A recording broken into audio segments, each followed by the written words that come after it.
Now, coming to you live from atop the Lavender Town Radio Tower, it's the one, the only, PUCL Podcast.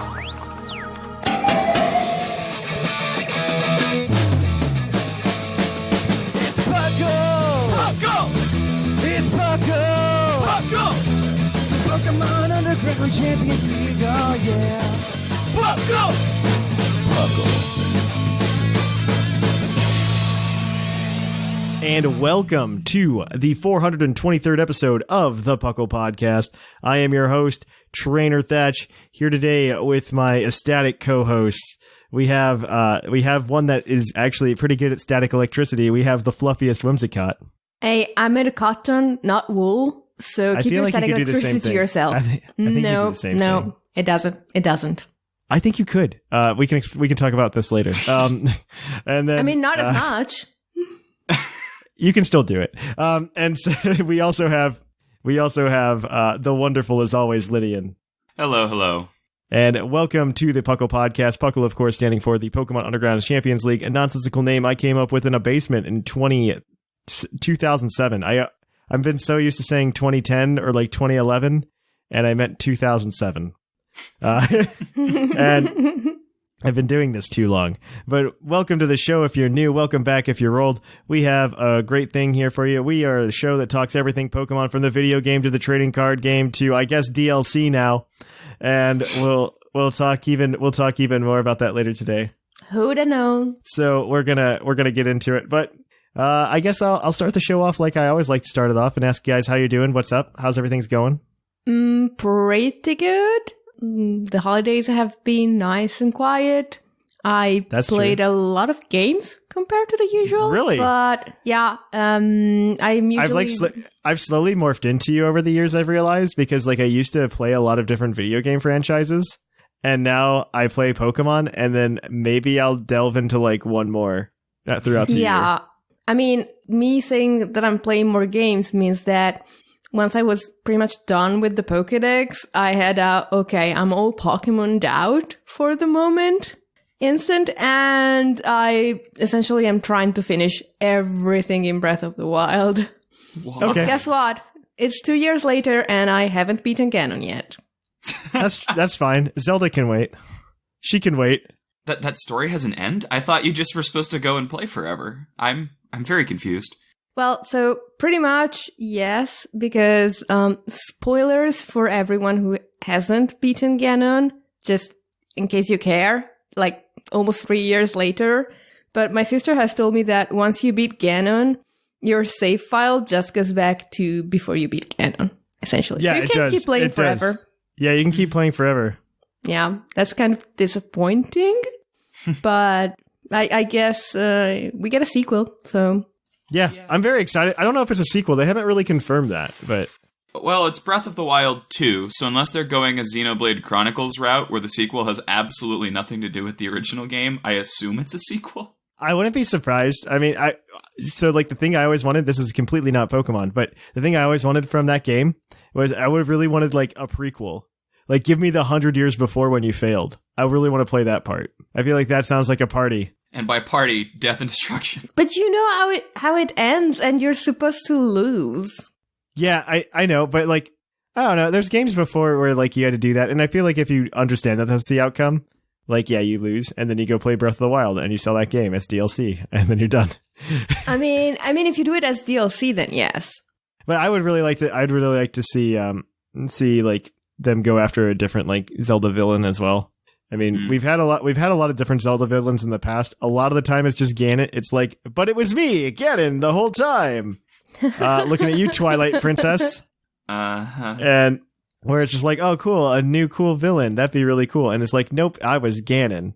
And yeah, it'd be really cool. Like, I think Skyward Sword was like the biggest departure from that because there is no Ganon. There's just Demise, which essentially turns into Ganon.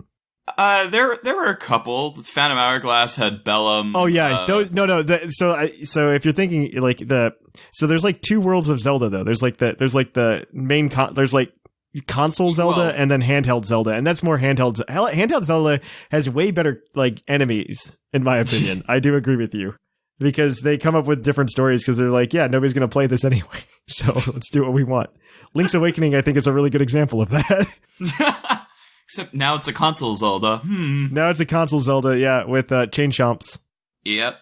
Yeah, this Breath of the Wild's a good game. I'm gonna delve into like I'm excited for Animal Crossing in a couple months. Animal Crossing is like one of those franchises that's like near and dear to my heart. It's like number 3 or 4 on my list of like favorite video game franchises.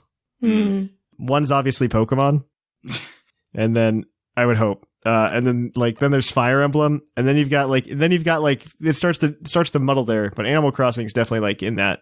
It's definitely top 4. It might be top 3. I don't know the answer. But I'm very excited for Animal Crossing. But what about you, Lynian? What's been new with you? I got school has started again, so I'm back at university. What classes. A party! I have the world's like. If you think of if you think in your brain what you think a archaeology professor looks like, that is exactly what my intro professor looks like. It's just a general I'm taking. The Harrison man's Ford? Like a gold pocket. Yeah, that's what I thought. I'm thinking of Harrison Ford. No, not Harrison Ford. Like, we're talking, like, an older version of Jack Black's character from Jumanji. Oh, that's even better. He has, like, this soft southern accent, and everything is, I'm so sorry that there is a problem with our computer system, but as you know, computers are of the devil. And it's just, he is incredible. Every class with him is a treasure. I've started writing down quotes because they're just perfect, but I don't have them on me right now. Amazing. I want Jack Black to be my professor. So do I. He could be a geometry professor. Teach me all about octagons. It'll be the problem is I'm in a position now where I can be a professor, and like I've been approached about it several times already, and I'm just like, I don't know that I want to do it. I don't feel like I can handle that authority at like the age of 28. Like here, teach this college class. And then I look around and like the kids are only, it's getting more real to me when I get in there, and then I feel like really old because I just got a new student in the lab, and I was just like, oh, well, the age gap isn't that bad. And then I did the math. I'm like, oh God, he's 9 years younger than me. I'm just like, I'm sitting what? here and you know the face I'm making, right? Yeah, I know. And I'm just like, oh God, what's happening? Like, you are 9 years younger than I am. Let's not even talk about baby Lynian over there. Hey, fair.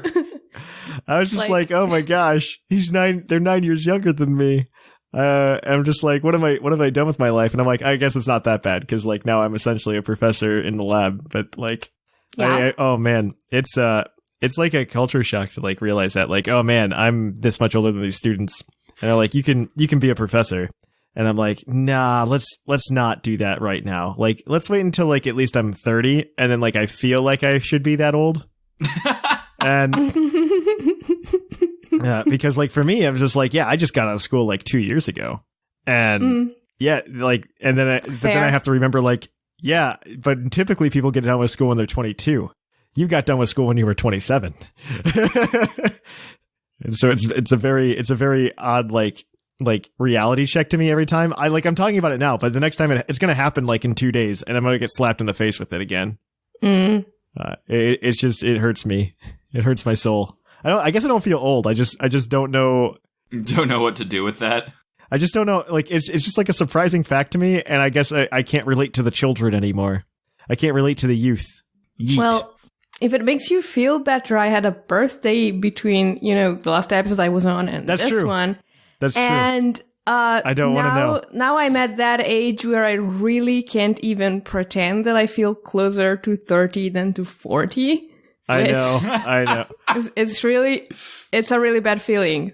I felt the same way when I hit 27. Yeah, but let me tell you, feeling closer to 30 doesn't feel nearly as bad as feeling closer to 40. I agree with you. But on that note, this is a fun, not depressing note to talk about. It's not depressing. It's just, it makes you think. Look, everyone gets older and then they die. It's a fact. That is a fact. That is a fact. So on that note, though, let's go talk about some new stuff that's happening that'll make us happy and forget about our ages. So let's go kick it on over to the news.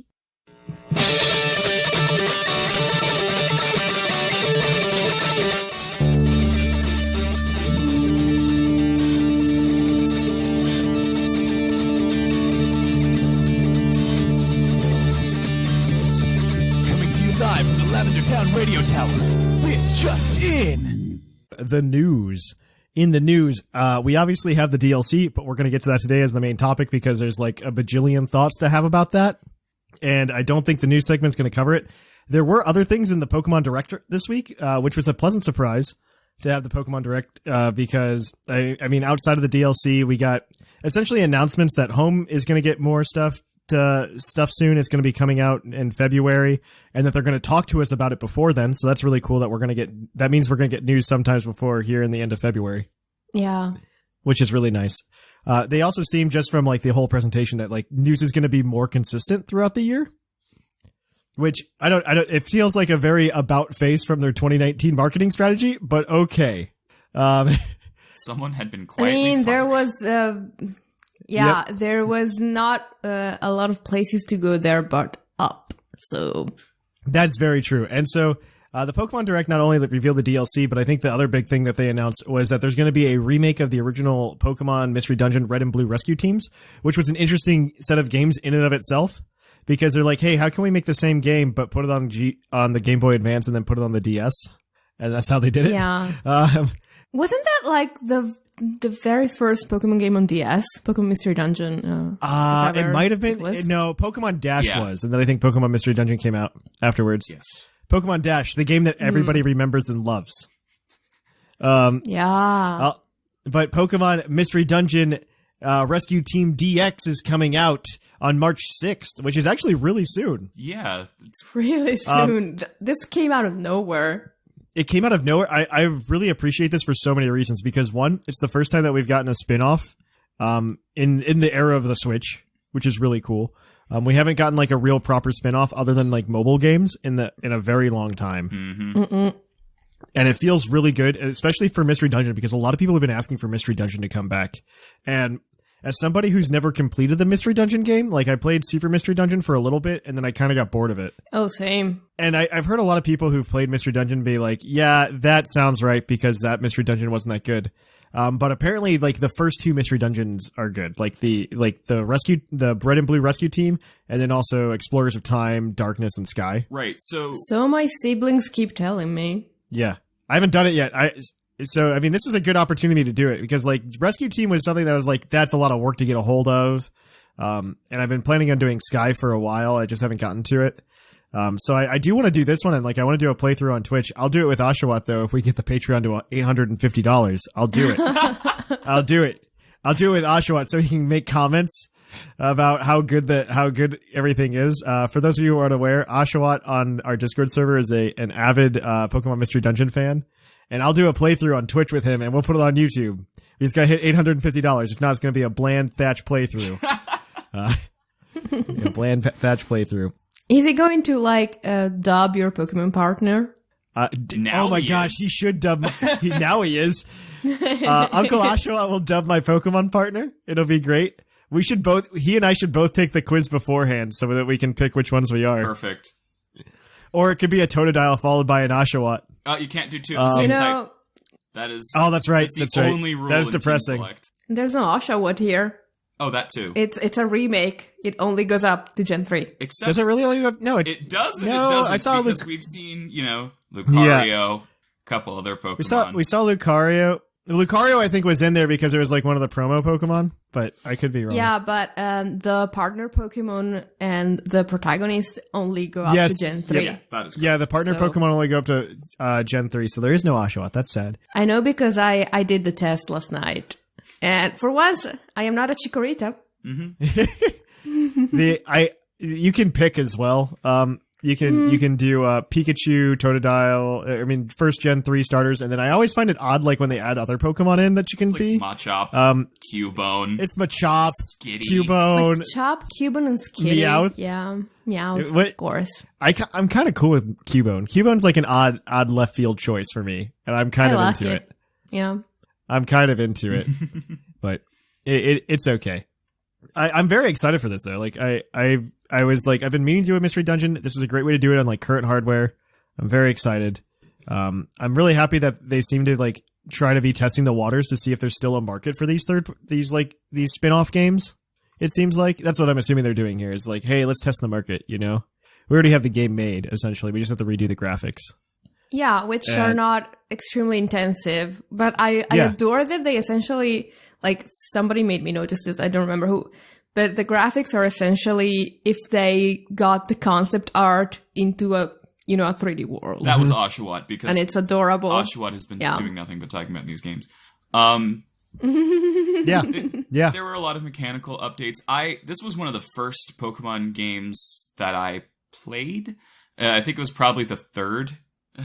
So it's very interesting to see this now as an adult coming out again, and it'll be weird to play. I guess it is about that time. Because, like, again, like, I messed up at the beginning of the show. Like, 2007 is when I started the show, and that's about when this game came out, like 2006, 2007. And so, like, it's been a long time, and I've noticed in the Pokemon community, at least, like, if you let things sit for 12 years, that's when they get the nostalgia bug. You know what I mean? Yeah. That's when the nostalgia bug comes, because that's when everybody starts screaming, like, Hoenn confirmed or Sinnoh confirmed. The Sinnoh folks, like, I was so sorry for them. Like, when 2006 showed up on the screen, I bet a lot of them freaked out. Oh man, I didn't even think about that. No. Yeah. I didn't even think about that, because that would probably destroy their world. Yeah. I'm so sorry. Man. Oh no. Oh man, that's hilarious. So yeah, I'm very excited though for this game. I mean, this is something that I'm very excited to see, and I'm definitely going to try to play it. March has also Animal Crossing, so I guess I'll have to beat it before the 20th of March. No. I don't play Animal Crossing, so I'm gonna have plenty of time for that. That's your problem. Animal Crossing is like a game that's pretty much up your alley. I would think, right? I would think it's a bit too much up my alley, if you know what I mean. Like, I don't know that I would be able to put it down. Oh, yeah, that's okay. True. The Enharmonia, we got. You're trying to save yourself. Yeah, kind of. It's the same reason I don't look at stuff like Stardew Valley and stuff like that. It's too cute. I don't want to get addicted. Stardew Valley is one of those games that I just, like, I go in spurts. Like, it's like, here's a week long of, like, Thatch is going to play Stardew Valley, and then you just get sucked into it. And it's just like, yeah, one more day. Yeah, but see, on to more news. We've got more news. And so we've got the Pokemon Go shifted a lot of things around. One, we got a new 5-star raid boss. It's Heatran, and Shiny Heatran is available now. So you can go do that until February 4th. You can go do a Heatran raid. Pokemon Go Community Day is going to be Piplup on January 19th. I believe that is the Sunday? Yes, that is the Sunday. Yep. That is the Sunday, and it's going to be Piplup, obviously, to no one's surprise. And you're going to get 25% egg distances during Community Day from, it looks like they're going to be running at 11 a.m. to 2 p.m. local time. For the Northern Hemisphere. It's for the Northern Hemisphere. And if you're in the Southern Hemisphere.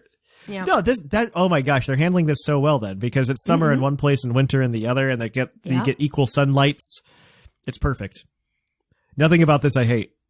Yeah, I mean, you also don't want, like, people in places like Australia right now trying to be out at, like, 1 p.m. in the afternoon and I agree. From a heat stroke. If they're not on fire already, like, this world, I swear. Pokemon Go has also done some more interesting things this past week, because not only has it done that, it's also added in a bunch of new Pokemon from Gen 5, and at the same time it's introduced trade evolutions into the game, so that you can trade Pokemon that can typically evolve via trade, like Kadabra, Machoke, Graveler, and Haunter from Gen 1. You can trade that with somebody and then they'll evolve, and no candy is required, but now I think they've upped the candy cost to evolve those Pokemon to like 200 candy as well. Maybe I'm wrong. I could be wrong. I think I'm wrong. I lied. I have heard that, and I think I heard that from Sigma. Oh, so then it's definitely Sigma is always right, so maybe we heard him wrong. I don't want to make that claim now. Somebody look into that. And so, but we've got Pokemon appear, new Pokemon. We got Roggenrola, Tympole, Dwebble, Trubbish, Carablast, Joltik, Shelmet. On top of that, we've also got new regionals, Throw and Soccer regionals, kind of like Seviper and Zangoose. One's in North America, one's not. And Well, so thank you. throw is currently in North America. Sock is everywhere else, I guess, is what I want to say. It's probably split in half, but I use North America. It's not that unfair. I mean, North America is sitting pretty in the middle of two oceans. So it's also in South America and Africa. Okay. Is it? It's also there. And Sock is in Europe, Asia, and Australia. Okay, so it's not split down the middle. It's like diagonally. In the southern United States, Mexico, Central America, and the Caribbean, and South America, we got Maractus. Finally, a regional somewhere I live. And then we've got Egypt and Greece getting Sigilith, which is really cool. And Basculin gets the Shellos treatment. And Red Stripe Basculin's in the Eastern Hemisphere, while the Blue Stripe Basculin is in the Western Hemisphere. So there you go. It's Pokemon Go has a very interesting amount of things happening right now, and it's very, very interesting. I want to see. I need to check this candy thing because it's gonna bug me because I don't want to give people misinformation, and some people come in here and they'll be like, "But Thatch didn't know how many candies it took to evolve, and he was wrong, and he was misleading people." Well, while you check that, I'm just gonna be sitting here whining about how is it that cotton is still not out? Because you have to spread it out. Like the Sinnoh Pokemon only started coming in August? Or not Sinnoh, Unova Pokemon? It's been the slowest rollout by far. But there's been a lot of Pokemon. There's also been a lot of Pokemon in that rollout. I mean, it is Unova. And it's Unova. Unova for me, the problem is because I was the last generation that I can say I just like designs from that generation, 6, 7, and 8. I can't say I hate any of those, and that's because I think they picked a smaller pool of Pokemon to focus on. But I think they were just spread too thin on Unova. I mean, I will forever agree that there is a lot of stuff in Unova that should not exist. I was gonna check check online to see if I can find out this egg thing, but I'm like, you know what I can do? I can just open up Pokemon Go on my phone. That's actually, the real scientific method. I think I have a Haunter lying around. I do have a Haunter lying around. Haunter takes, can I just, this was traded once. Okay, so this one was traded to me, so that doesn't count. It's still 100 candy. Sigma lied. Okay. So there we go. From the horse's mouth, same amount of candy, or you can trade it and then you can evolve it. So, if you do trade it, you can evolve it for free. Yep. That's the only difference. So my traded Haunter could evolve for free. My non-traded one couldn't evolve for free. So there we go. We cleared that up. Mm-hmm. Moving on, though, if you're just man, we didn't get a Pokemon movie this year, and you were disappointed because you didn't get to watch CGI Ash remake of the first Pokemon movie, you are probably in the wrong. But there's a new Pokemon movie coming out next year. They've released the trailer, and the only way I can describe it is Ash meets Tarzan. Pretty much. Yeah, they haven't really talked about it much. From what we can see is we see Ash as he's stunned as he's walking around a forest. There's a kid that's swinging from a vine, and then there's a baby. It's real coherent. I have no idea what's going on, and I guess we'll see. I don't know. I'm still really okay with how they're doing these movies, and they're not making them tie into the anime at all. Mm-hmm. I am fantastically okay with them. The only thing I think they could do to make it better is if they gave a little bit more fan service for longtime fans like me, just a little bit. And when they have they're for the Power of Us, the only Pokemon that we saw Ash had was Pikachu. I would have really appreciated just seeing Ash throw out one of his Johto Pokemon, because that's obviously the Johto movie. They're focusing on Lugia. They focused on a lot of Gen 2 Pokemon in that. And I'm let's have Ash throw out his, Bayleaf or his Totodile, Something. That'd be silly. That's all I wanted. I just wanted a little bit of fan service like that. Because we kind of got out of the And I Choose You as well with Charizard. We got a repeat of the Charizard story. Which was really cool. And I just hope they would do something like that. We'll see though. This is our Gen 3, I guess, equivalent though. So maybe we'll get something cool. Or it could be Celebi because we're in a forest again. Who knows? Who knows? I like not knowing. I like not knowing. I like not being the Volcanion movie's coming out now. Yeah. And it's gonna happen, and I guess Magearna's in it. But this is exciting because I'd be this movie looks like it's gonna be maybe fun to watch. Yep. I don't think we said the title. It is called Pokemon the Movie Coco in Japanese. So in Japanese. We'll see how that Pokemon translates. the Movie Coco. They're cuckoo for Cocoa Puffs. They're going to make me cry at the same guitar riff. I was about to make the same joke. Yeah. Yep. So that's a really interesting thing that's going on. We're gonna shift to PUCL news real quick. Just a reminder to everybody that you can go sign up for the UTC. It is Battle Stadium Singles this year. I did it right. And you guys can just come and sign up. You can use rental teams during it this year as well, which is very exciting. And it's just going to be a really good time if you want to jump into PUCL tournaments and just get to know the community. Hop on over to the Discord and do that. Also, we're running the PUCL survey. So if you guys want to let us know how we're doing over here at the show and whether or not we're good or bad, or you want to tell Thatch why he's bad, you can go over there and do it. And on that note, we are going to switch gears. And before the topic, we're going to go to PUCL's Poke Quiz to quiz your co-host on their insane Pokemon knowledge. So let's cue. Wait, no, that's the wrong one. So let's go do that. Let's go quiz your co-hosts.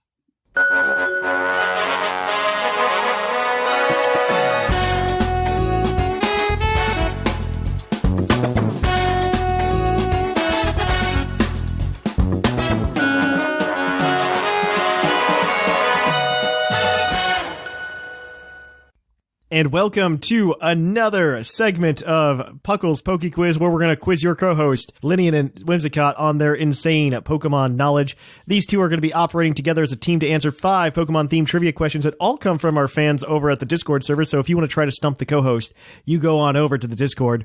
These questions are then curated by, well, once upon a time, P.U.C.L, but now it will be curated by our good friend Ribby over in the Discord server.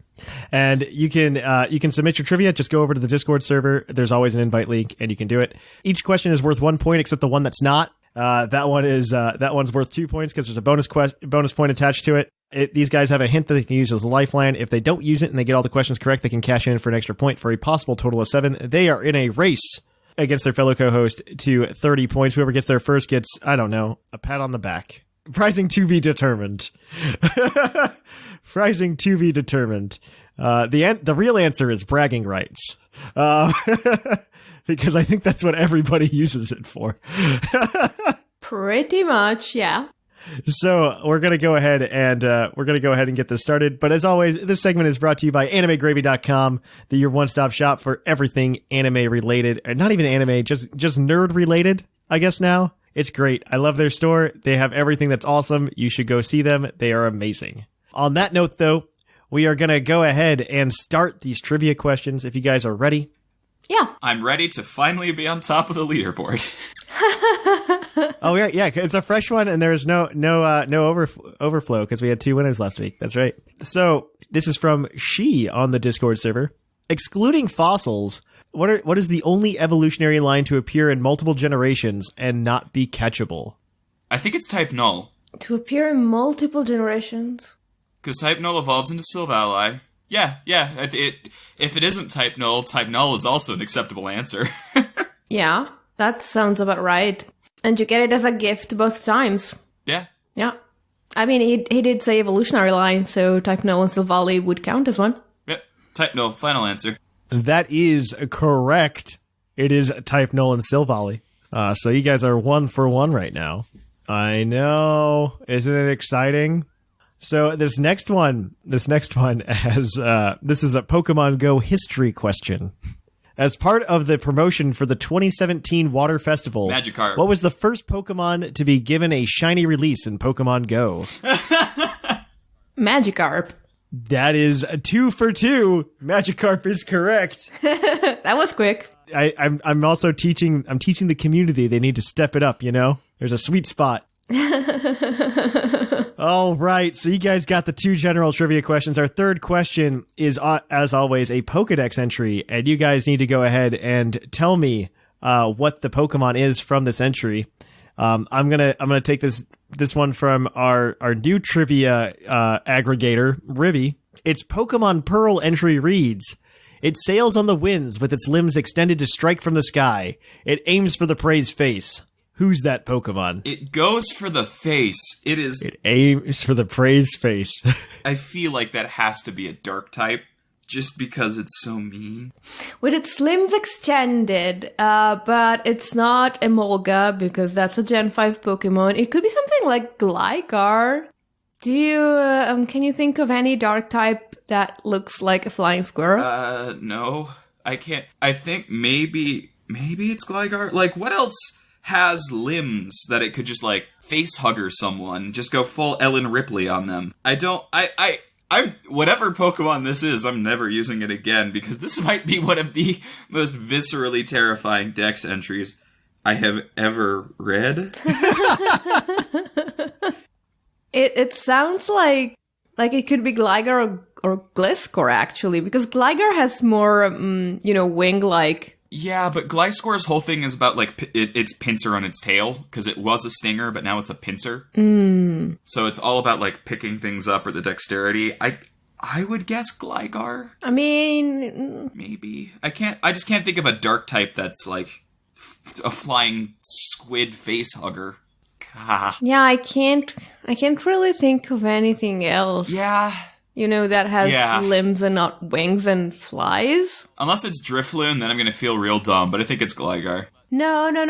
All of them talk about children. I'm gonna need an answer. Yeah, let's go with Gligar. I would say Gligar is our best bet. Gligar is correct. Ooh. Go us. It is Gligar. I'm blown away by that. I don't know that I would have guessed Gligar from that. I don't know that I would have. HR Gligar. Yeah. It comes and it face hugs you. All right. So this one is this next question is your bonus point question, and it's also going to come from Ribby because the other one they always give me two options, and they probably shouldn't because then I get torn. But you either get like a scientific name question or you get a question about the games, and I'm going to go with the games. Excluding your rivals, which 4 characters can you lose against in a standard battle but still progress in the story? You'll get a point for each 2, and I'll give you like 3 incorrect answers. Professor Sycamore? Okay, I think one of them is Professor Sycamore. That is incorrect. Oh. And this is in every game. Every single Pokemon game. Yep. I can't think of any helpless boss fight. And does this include wild Pokemon, or do they have to be trainers? These are trainers. But excluding your rival. Because I know that you can lose to the Neoligo and it doesn't stop your thing in Aether Paradise. It's characters. Which 4 characters? When you say you can progress through the story, it means it doesn't make you repeat the battle if you lose. You don't have to repeat the battle. You don't have to repeat the battle, no. If you lose. I never lose. I'm sorry that sounds like bragging, but I never lose. I never lose. I mean, it is a Pokemon game. You can use your hint. Oh, we should.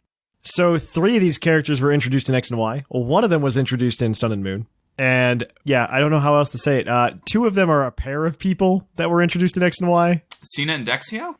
Oh. Right, because you can lose to them in the in Gen 7 and you can still go. That is correct. That is 1 point. Good.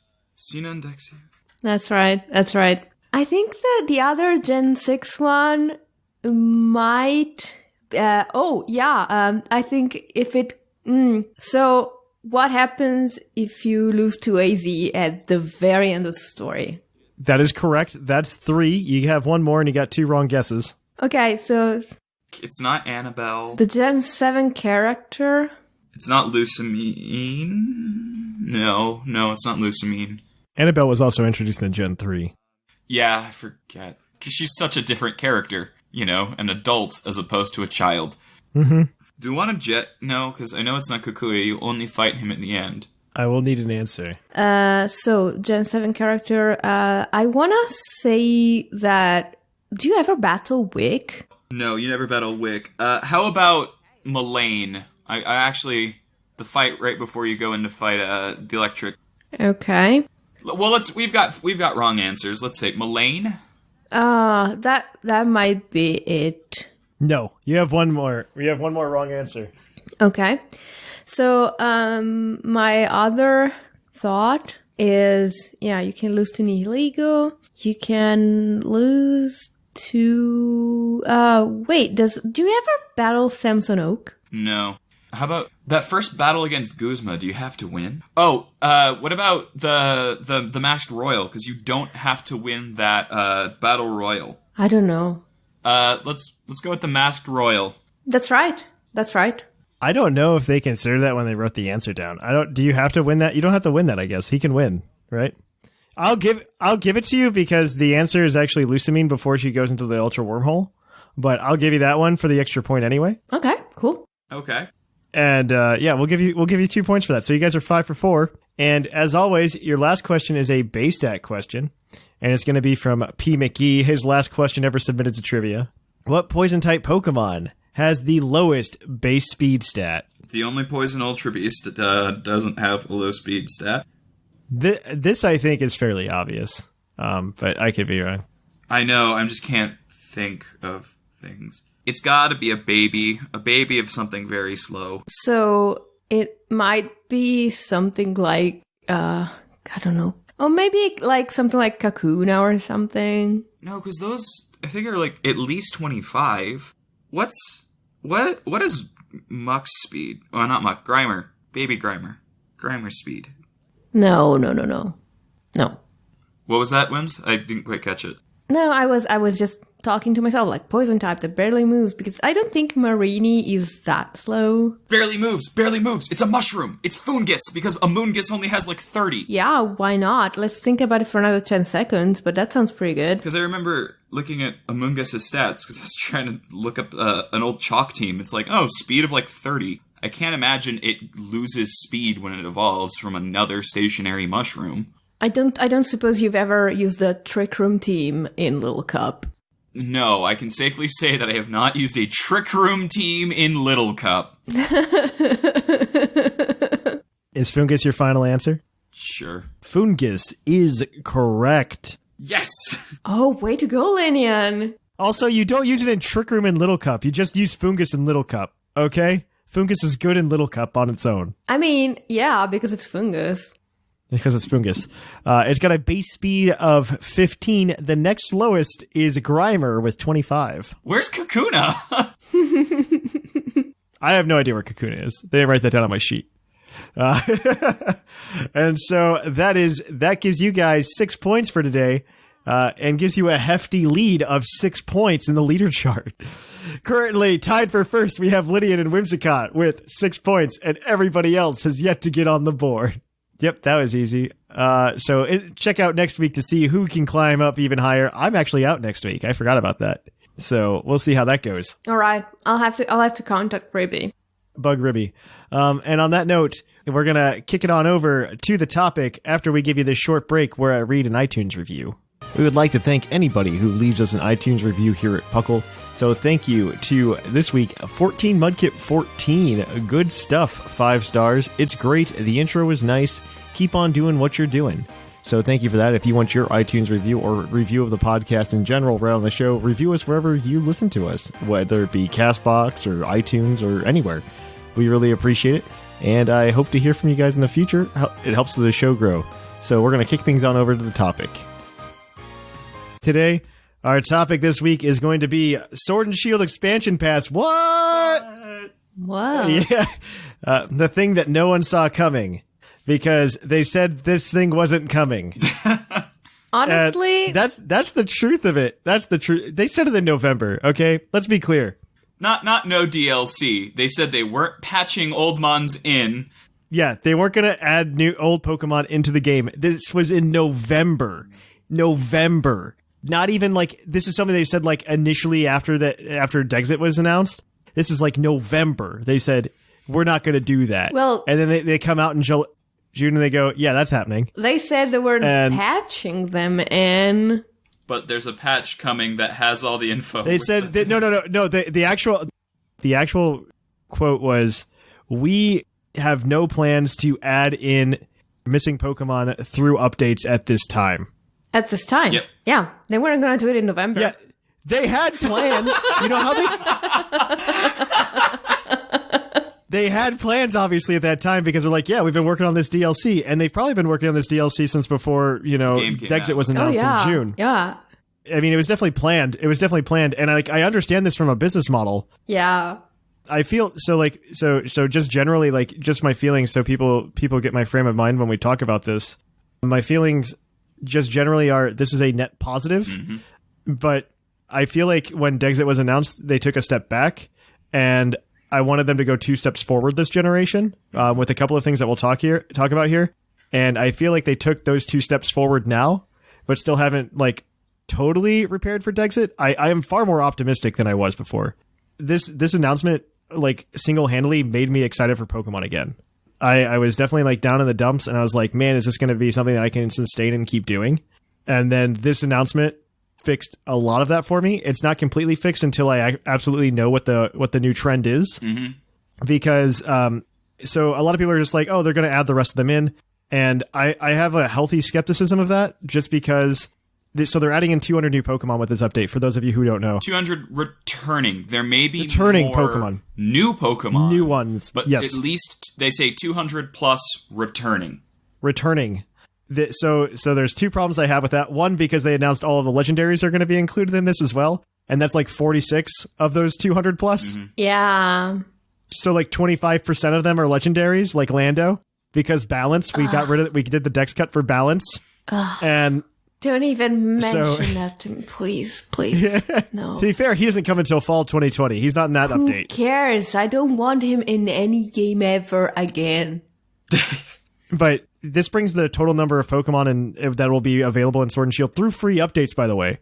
The Pokemon are coming in free updates. The ability to catch those Pokemon in Sword and Shield are what you pay for. Yeah. But you can still transfer them in or trade with somebody who does have them. That should be noted, and I want that made very clear, because there's a lot of people who don't understand that and think that Pokemon hid the Pokemon behind a paywall, which they did not. They did not. Nope. They did not hide those Pokemon behind a paywall. And they just instead went ahead and made what I think is probably the best thing to happen in Pokemon in a while, as something that you pay for. But I wanted to make that clear. It's not paid for. But they do bring the number up to, like, it's going to be just over 600. Because I'm not sure if they're including the 35 that are in the game code in that 200 plus number. Well, we know for a fact that a lot of those are. Some of those are. I don't know if they are counting that or not. It depends on what happens when Home comes out, if they still let us transfer in, like, Bulbasaur and stuff very easily. Yeah. So I think they're definitely included, because when they talk about the Pokemon available in Sword and Shield, they never acknowledge the Pokemon that are in the code. They do never acknowledge that. That's true. Yeah. I just wonder what happens when Home comes out. You know what I mean? Yeah. Like, we could put Incineroar in, like, once Home comes out in February. And or theoretically we can, unless there's some kind of, like, artificial barrier. Yeah. There might be. And who knows? And so I'm very interested to see how that gets handled and how that plays out. I mean, but regardless, they do bring the number up to just over 600 Pokemon, and the fear that I still have instilled in me, because this for me is just like the second culling of Pokemon at this point, until they make an announcement like, hey, here's 2 more DLC packs that have the rest of the Pokemon in them. Is that just over 600 is what you would expect if you follow the trend of third version games for this game to contain. So my thought would be, oh, we're only getting these 2 DLC packs, then 2021 we get something new. I think we will get something new, but that may include another patch for Sword and Shield, because we're in uncharted territory with the patches here. Yeah, no. We're in that's what worries me, is that we're in uncharted territory in general, right? Like, that makes me I have a healthy optimism, because they've shown us that they have a route to add the rest of these Pokemon in, and I really like that. I'm much more hopeful that we can get more Pokemon into the game, and then hopefully all of the Pokemon eventually. Like, that's what I'm hoping. And I'm perfectly okay with that. If this is the way we have to go each generation, like, hey, we're only going to put in 400 and then later we're going to release the rest. Yeah. Because Sword and Shield has the opportunity to do something that no Pokemon game has really done since, like, Gen 1. And that's to have a set of games where you're capable of literally catching every Pokemon. Yeah. And with this model, Sword and Shield is lined up to be the game to do that. Yes. Yeah. And I wanted to do that. I wanted to take that step, because I could only imagine how amazing it would be if that's the new model for Pokemon. Like, hey, we're going to have 1 game per generation, and we're just going to keep giving it, like, these crazy, awesome quality of life updates. Yeah, I mean, it keeps us, like, a steady stream of money coming in, and it also gives them the time to actually work on the actual next game. Yes. So yes. That's ideal for everyone, I think. I do agree with some of the criticism with like Sword and Shield being like empty, quote unquote. But at the same time, I've always been on the boat that I will pay for the extra Pokemon if I need to. I've always been on that boat. You don't even really pay for the extra Pokemon. No, I'm not really paying for it. No, I'm paying for something that's even better and something that I've been wanting for a while. And Lynian and I literally had this conversation, I think, on an episode a few months ago when we said we wanted to like make mythicals great again. Yeah. And I think this does it. Because these aren't just Pokemon packs. Like, these have whole other things, and I think we might want to start getting into that because there's a whole lot of cool stuff to dig in with these. Yeah. No, I just wanted to get like my negativity out of the way and then talk about all the awesome stuff. Because there's so much cool stuff. because they're doing a lot of really awesome things. So we have two content packs coming in this expansion. I'm hoping that there's like an expansion pass 2 that gets announced like either late 2020 or early 2021. But I really am excited for this because they're announcing like, hey, the Isle of Armor, which comes out in June, which is crazy soon. Yeah. By the way, which is awesome to get something like that. And I love that they're making Pokemon a living game. Mm-hmm. Oh my gosh, this feels so much like other franchises where you get DLC for like 2-3 years that like keep the game alive until the next game comes out. Mm-hmm. This is what I'm hoping the model is for Pokemon, and we haven't quite seen it yet, but I think these are going to knock it out of the park. Step. Also, this DLC to cumulatively for one version, by the way, you can get both the Isle of Armor and the Crown Tundra, which are the names of the 2 DLC packs, for $30. I found out that is less than Diddy Kong in Mario Kart World Tour. Yes. Wow. So that's fun, but I digress. Isle of Armor comes out in June. It has probably the stuff that I'm most excited about. It's like, I'm going to say 90% good, 10% I see what you did there, and I think you realized you messed up. Because, like, one, we're getting Apricorn Balls, which is super hype. Yes. If they want to do it right, what they do for me is they go ahead and they add, like, a new color of Apricorn. Oh, and man. Wouldn't that be sweet? That'd like, you be get a wild. different color of Apricorn. Yeah. Like, here's the purple Apricorn. What do you do with the purple It makes Apricorn? beast balls. I don't want it to be that lame. I want it to be like, here's a new Pokeball type, Yes, right? Yeah, that would be great. Give us more green ones, please. More green balls. There's an episode from like 2 or 3 years ago where Bo and I like came up with this really cool like Pokeball crafting thing. It's kind of like Apricorns, but it'd be really cool to be able to craft Pokeballs to an extent. But I'm okay with having Apricorns back because the way to get more Apricorn balls right now is really frustrating. Just ask Shamu. Yeah.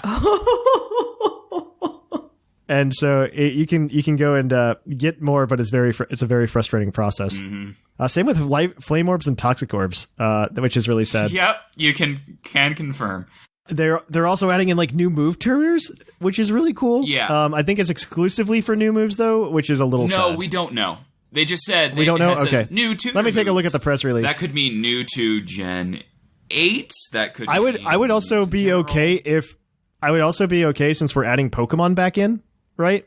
We're adding Pokemon back in. We also had like the move culling that happened. Granted, I'd say like 95% of the moves that were removed were like okay to remove. Yeah. I wouldn't be surprised if in these expansions, if they're adding moves in, they could add in some of the old moves back, like Pursuit. Pursuit would be really interesting to bring back. Hidden Power, I'm kind of okay with it being gone. The only reason I'd want it back is if they ever want to bring Unknown back. I want to know the plan. Just give it a new. Yeah. I think they should honestly just give it like Secret Power or something. Sigma suggested that. And I think that's a really good idea. But if Unknown ever is to come back, Something has to happen. yeah, something has to happen, and I want to know what that is. But Isle of Armor comes with like a bunch of crazy new things, and it's nuts. You get new clothing. It also comes with the experience charm, just in case you're just like, yeah, I'm having a hard time getting experience with Experience Charon. They're just like, here, have more experience with your experience. Something that I missed in the initial thing, but it's on Cerebee's page, and it was in the press releases. So in the Isle of Armor, there's a story mode where there's a dojo, but it contains restricted sparring matches, which are specific battles that restrict the Pokemon you can use and implement new conditions. Mm-hmm. Yes. Which sounds a little battle frontier-esque. Frontier-ish. So we'll see how that goes. I would hope that would turn into something where we can actually customize rules again. That'd be nice. Because, like, we barely have that ability, but I would love to be able to customize roles in, like, my PvP battles. I just want the timer back. Let me play you in the cart, please. I agree with that 100%. Maybe that'll let us do it. I don't know. Both of these expansion packs also come with new Pokemon. Not just we talked in general about new Pokemon, but these are what I would call the quote-unquote mythical Pokemon of Generation 8. I'm going to put mythical as in quote because Game Freak and Nintendo or the Pokemon Company aren't calling them mythicals. And that's because you can purchase these and these exist forever. Mm-hmm. Unlike previous mythicals where it's like, I need to go to GameStop this month and get a code. And Lynia and I literally were on this episode, though, not that long ago. We did the mythical episode not that long ago. And we were talking about how we want mythicals to be better. And then we want them to flesh them out. And this is 100% what we want. Yes. Because... we get Cubfu, this new Pokemon at the Isle of Armor. He gets a story. You like go through training with him, and then he can evolve into his new version, Urifu? Urshifu. Urshifu. That makes more sense now that I... No, Urshifu, as in Ursa, as in bear. A bear. As in, yeah, Urshifu, and he has two different forms that he can evolve into depending on how you train him. It's not version exclusive. It's how you train him. Mm-hmm. He can either become a fighting dark type or a fighting water type, which is very, very, very cool. I'm into it. He has a Gigantamax form of his own that's going to be happening. Speaking of things you can make Gigantamax, you'll be able to take your starter, your Rillaboom, Cinderacer, and Teleon, and you can make that a Gigantamax. They have forms. It's cool. I think the coolest ones are Rillaboom, and then followed by Inteleon, and then Cinderace. Because I feel like Cinderace's ears get his goofy little fireball man. Yeah, But I think that actually expands to all Pokemon in general, because if you read the press release... We don't necessarily have that confirmed, but yes, it's possible. It's not necessarily confirmed, but the language that they use says the reason they were discovered is because people were experimenting with trying to make normal Pokemon Gigantamax Pokemon, and then they were discovered that way. Yeah. Because it says, it seems that the Isle of Armor expansion will allow you to help some of the Pokemon traveling with you to gain the ability to Gigantamax. This has led to the discovery of Gigantamax forms for Rillaboom, Cinderace, and Inteleon. Oh, I missed that part of the press release. That's what the press release states. So I think they're making Gigantamax the way Gigantamax should have been, because that was the number one complaint that I got from a lot of like my, I don't want to say casual, but like my slightly more than casual friends. Because they would like, I remember being asked several times, they're like, where do I get the item, or how do I turn my whatever Pokemon into the Gigantamax form? And it's like, well, you can't. And they're like, that's stupid. And I think most people agree with that. Like, that is stupid.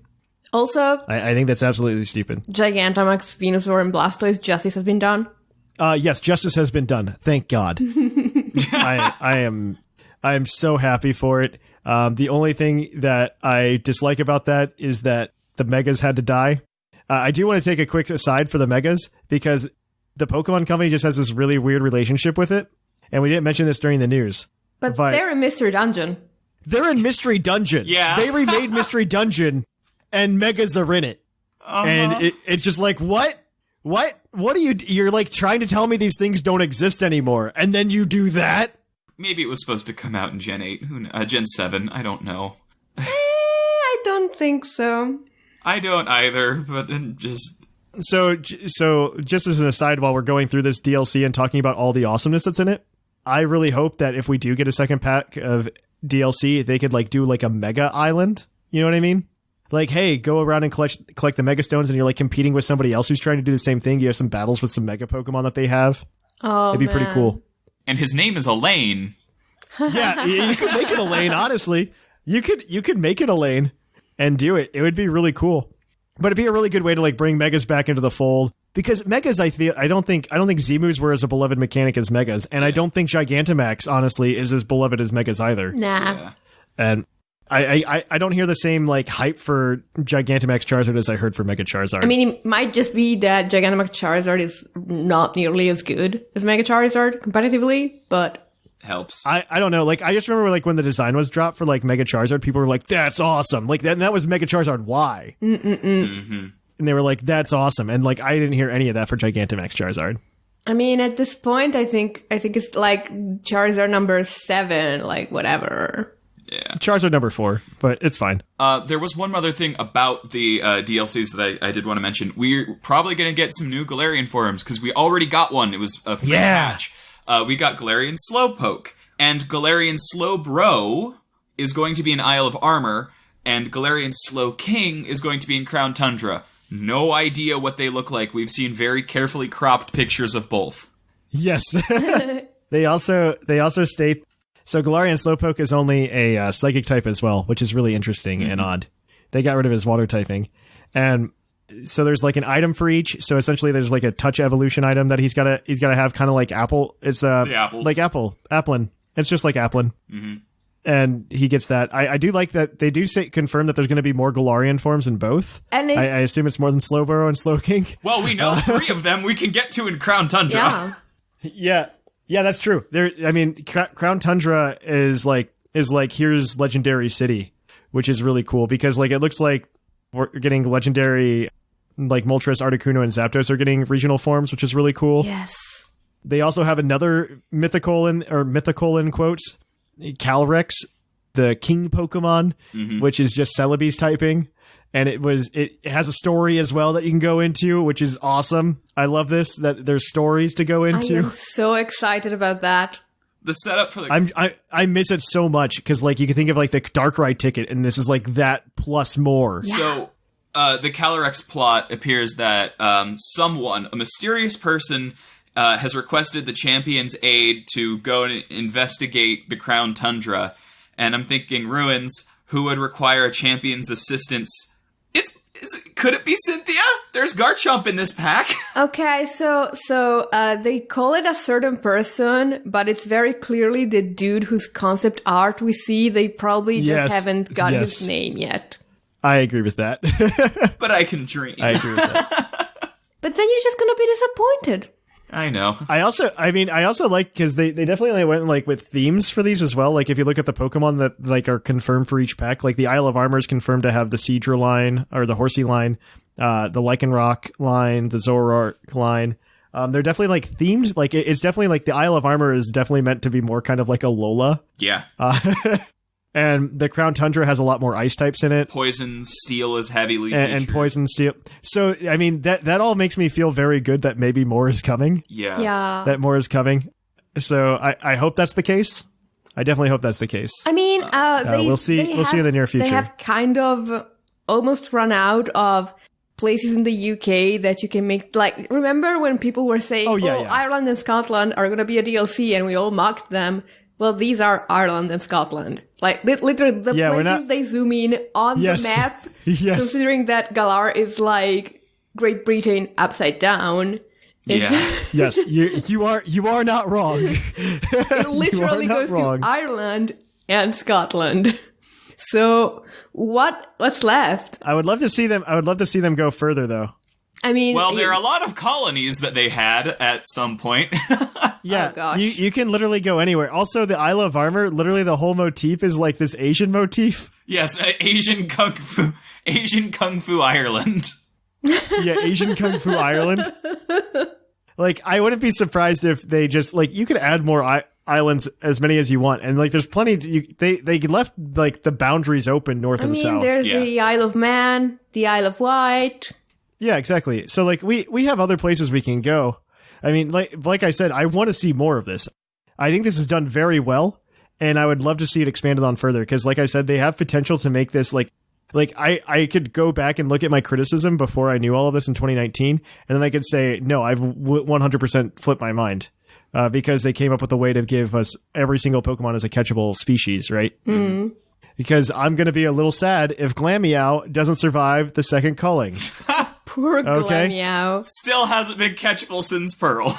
You could technically catch it in like Omega Ruby, I think. Yeah. I think it was just Omega Ruby. Like Mirage Island and Hidden Rock. There's a Mirage Island though. But whatever. Yeah. Poor Glameow. We need to talk about how Calyrex looks amazing until you look at its face, which is way too serious for the rest of its design. And also, like, he's a bunny. Everyone calls it a different animal. What the heck? It's a bunny. It's he's got 4 ears. Are they ears? Are they antlers? We don't know. Ooh, he could be a bunny deer. He looks like a jackalope, yes. But, or yeah, that's whatever. But why? another mythical creature. Why does it Look. have Triforces all over its design? Because it's going to be sitting at the edge of a large puzzle and give us 1/3 of the health upgrade every time we get through a mission. Yep. Yep. That's exactly what's we're gonna have to find 3 different Calrexes, and then we're gonna combine them. Yep, and then each one will give us a new way to interact with the overworld until we get... They also showed a new new Reggie designs, which I thought was really cool for that. Reggie I thought that was really Trick. cool. An electric one and probably a dragon one. Yeah, I don't like the dragon one. It doesn't look like a golem to me, No, it doesn't. and that bothers me. I thought it was really interesting because like the way I would like to see it is like there's like anti-Reggie, it's like an anti-Reggie trio or something like that, and then there's like an anti-Regigigas that goes along with it. Its ability gives it a boost to its attack and speed for the first 5 turns. Yeah. I would just like to point out, like, I thought like when they said the balance thing was happening for the dex cut and like neutralizing gas came out, I was like, oh, that makes sense. And then it's just like, no, we're going to throw that all out the door. Regigigas and Slacking are coming. Regigigas is here. I don't know if Slacking's coming. I don't think that was but confirmed yet. I think it'll be on the island, to be perfectly honest. We can hope that maybe one day it comes out. Like I'm still holding out hope because of the way they word it in the official press release. Yeah. For how the Pokemon come out, that we'd be able to fill the decks the rest of the way, because I was thinking, oh, it's going to be a flat 200 right away. And the answer is no, it's going to be 100 at a time, or 100 plus at a time. Yeah. And so that language itself makes me go, okay, so maybe we're going to get it. We'll have 2 more packs. I think that'll expand us the rest of the way. I think the thing you have to consider here is that like whatever they do in 2021, which as you keep reminding us is the 25th anniversary of the Pokemon franchise, they will have at that point like 600 and something models out of almost 900 done for the Switch engine. Exactly. And they need to sell us something. They need to sell us either DLCs I agree. or a game. But if they sell us anything and don't put all of the Pokemon in, people are going to riot again. So I think you could do both. Why not? What you do is you do DLC for like the first half of the year, right? Because say the second DLC pack comes out, so it's scheduled for fall 2020. Say it comes out in like October, right? You can make an announcement in November that, hey, in February, we're going to have another DLC pack. Maybe March. Right? March, but it's still earlier than June, like significantly earlier than June, like this year. You could say, hey, you can make it Pokemon Day. Here's a March.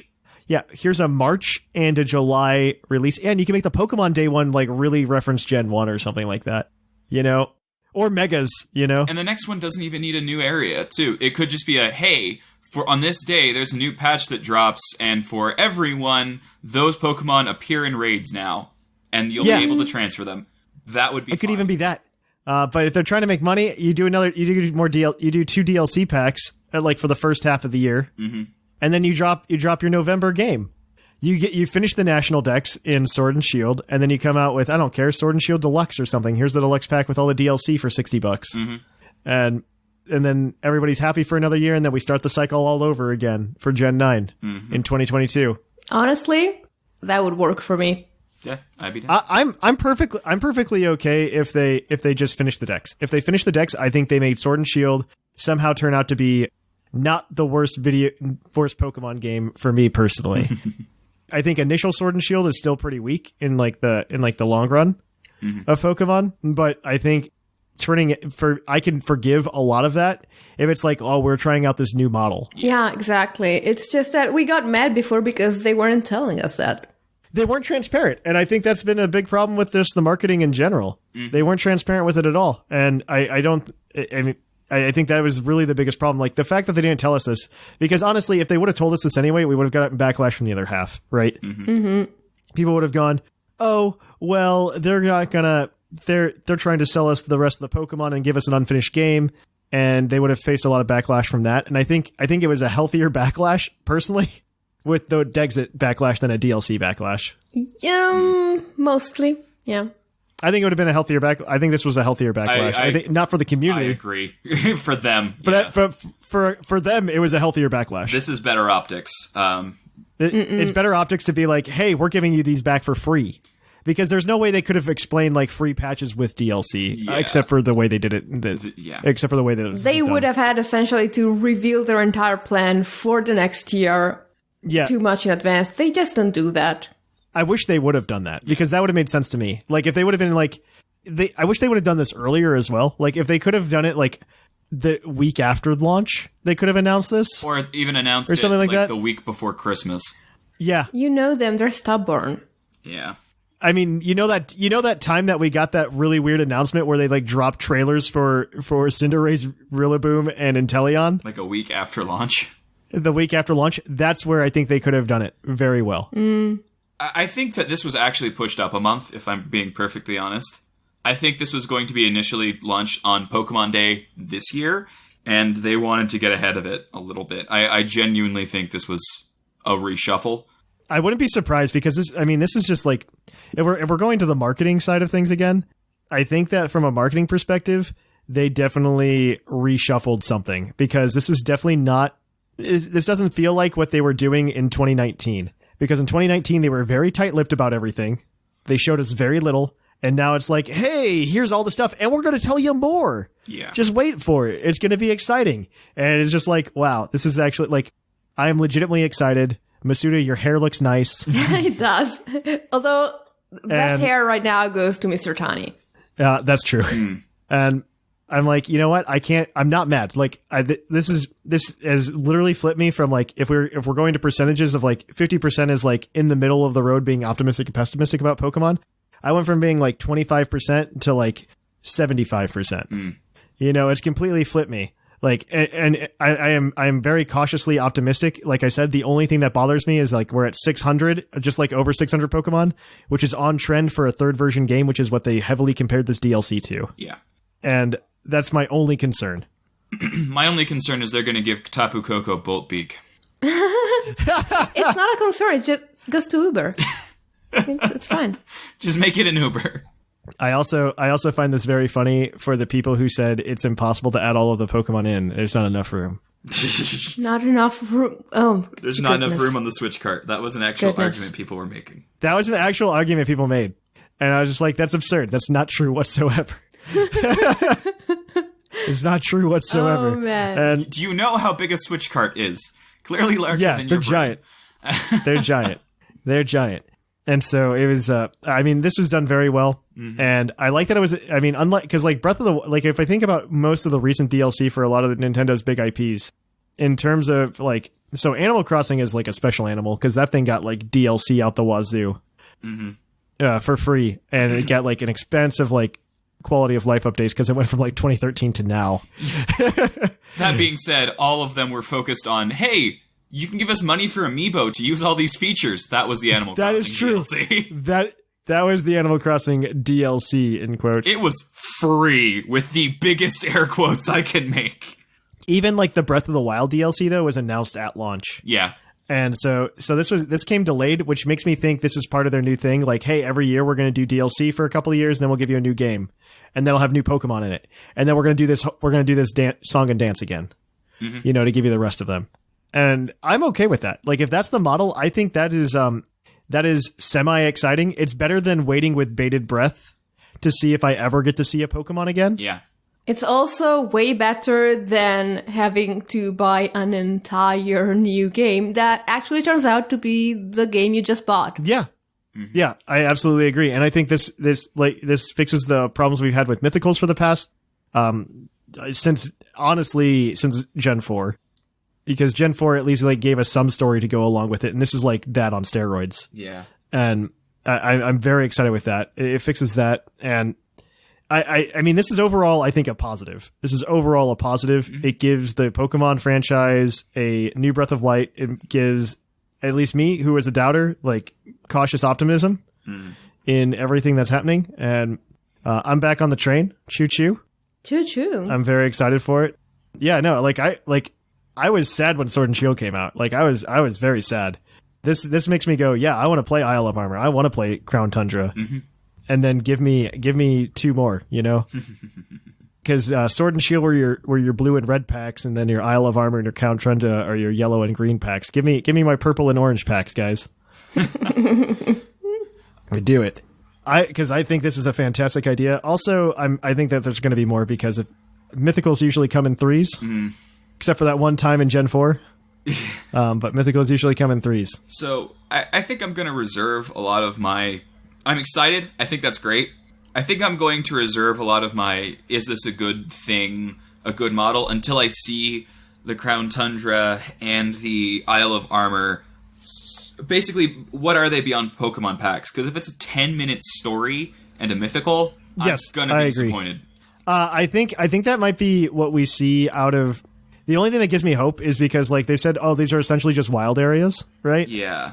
But if you look at like a lot of the gameplay we got to see for the Isle of Armor, there's like buildings off in the distance and stuff like that.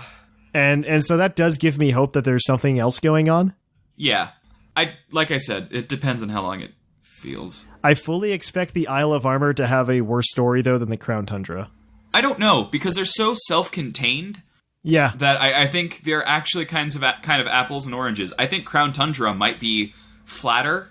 Like, it's just, hey, go and explore, find me a way in the temple, where Isle of Armor seems to be an actual constructed narrative, so we'll see, because they can build that poorly. Maybe. So we'll see. I don't expect these to be, like, knockouts. For me, honestly, that's not what I need. Like, my bar for, like, the stories pertaining to Kubfu and Calyrex are literally, or Calyrex, whatever it is. I'm not going to remember for, like, until they come out. Fair. But my expectations, like, my bar is Gen 4 mythical, right? Like, that's my bar. Fair. And, like, if you exceed that, that's cool. If you give me something to explore that's got something more in it, maybe give me because there is a new co-op mode coming in Crown Tundra as well. Yeah, legendary raids. Which is like legendary raids, which is really a cool idea. Because you get to, like, go explore the den, and I'm hoping that there's, like, puzzles and stuff that we have to solve, kind of like in a Triforce Heroes kind of way. A little bit, but hopefully not bad. That's kind of what I'm hoping for, something like that.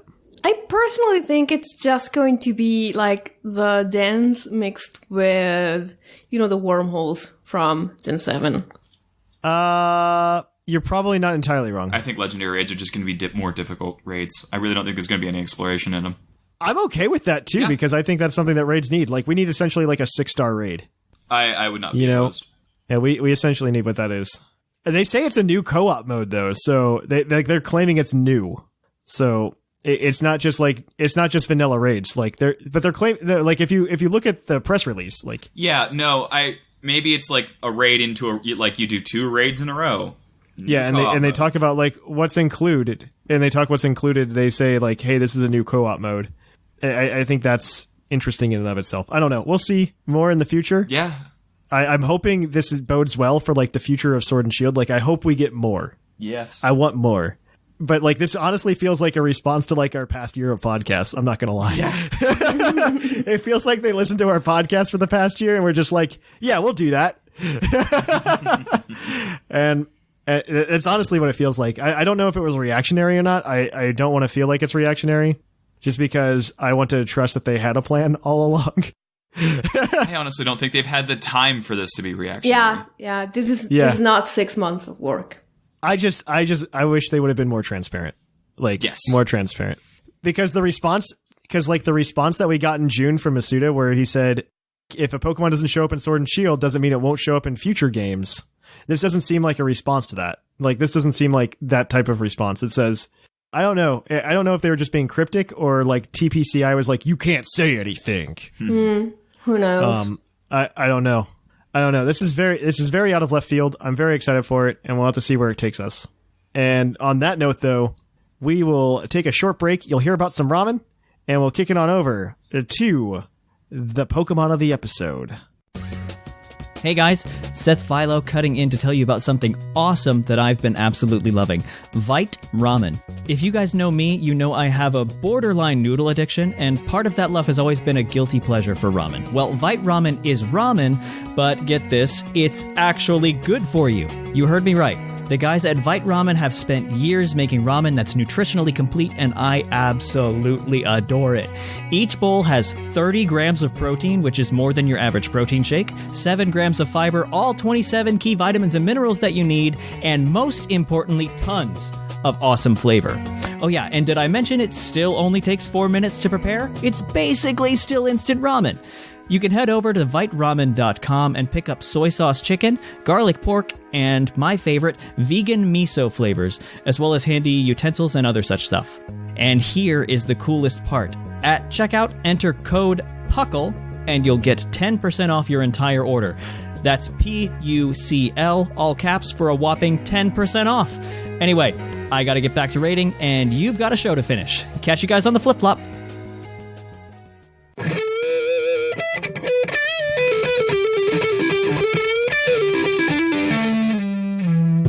Episode.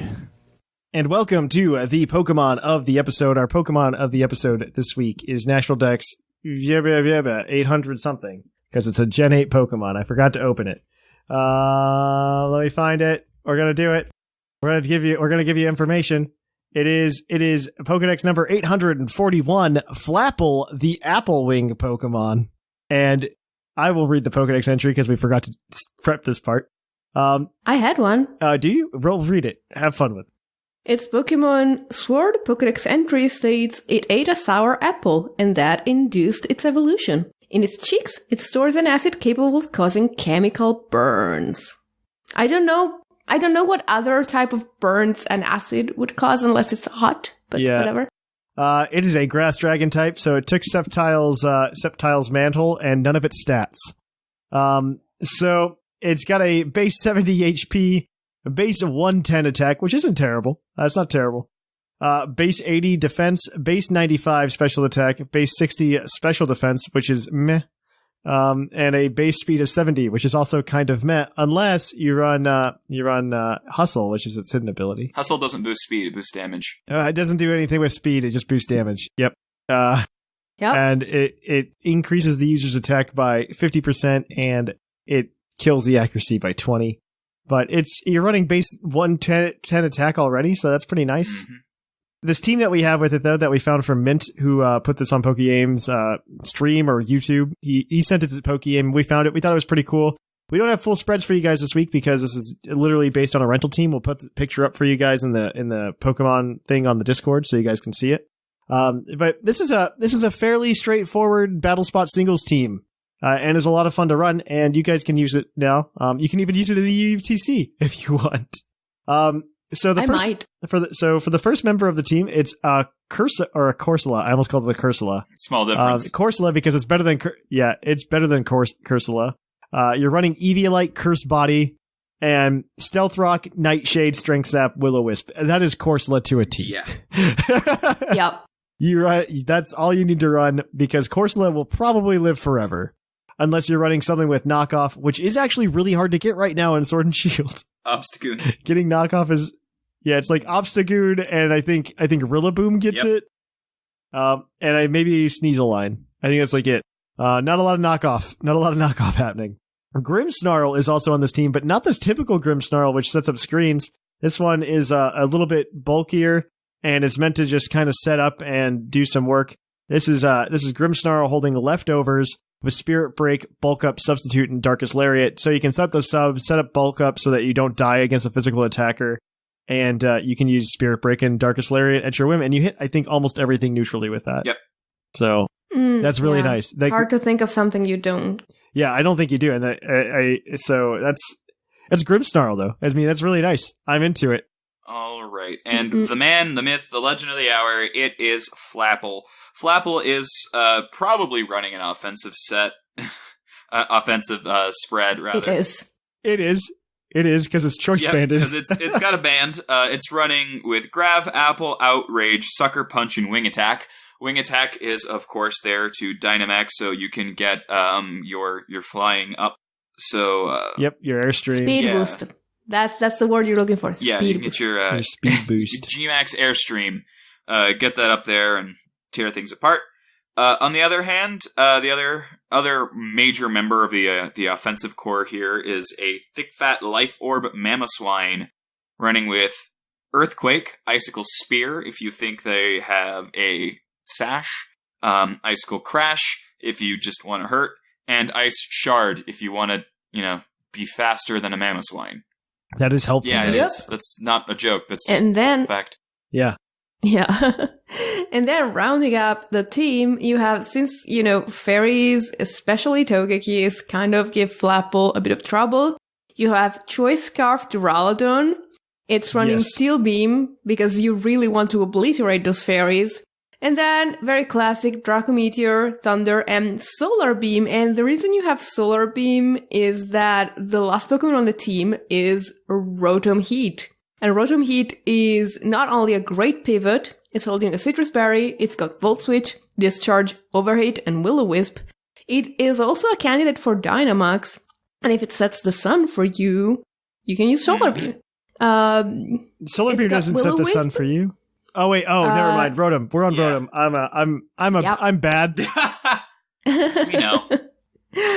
So, as I was saying, Rotom has Will-O-Wisp to take down those physical attacks even further in case Corsola was a bad matchup or you really, really needed that pivot, because getting Flapple in without it getting too hurt is pretty important. Mm-hmm. Same with a Duraludon that has Steel Beam. I mean, if it gets hurt too much, it won't be able to use it. So And I'm gonna reiterate. So like, I kind of liked being forced into Battle Stadium singles this gen. I'm not gonna lie, because like the team building is different. Because you can kind of do this thing where you build like two teams. Mm-hmm. And that's kind of what's happened here. Like you obviously have like bulky Cursula and bulky Grimmsnarl, like for when you're just like, yeah, I want to stall. And then you've got these other guys that support Flapple really, really well. And it's very exciting. I mean, I love that team building dynamic of Battle Spot or Battle Stadium. I'm going to mess it up. Battle Stadium singles. And I just love that. So, I mean, it's been a blessing in disguise, kind of. I do miss OU on card. I miss I it wanna- so much. I want it back. Nintendo, you're going to have some free updates, right? Honestly, someone start me a Twitter campaign because I Yeah. don't want to have to do it myself. But be polite about Careful it. what you please. wish for it. It'll be like, oh, if you want it more than 20 minutes, the time limit is 7 years. I'm kind of okay with As that. long as you're though. not playing Seth Vilo, whatever. Says Vilo or Rotted. He's timer stalling me. When did your match start? 2020? Yep. Yep. Still going on. Gen 12 is about to come The out. world's You want to longest- join? No. No. That's the one thing. Like, stall's not super prevalent in this one either, Yes, it's wonderful. which makes me super happy.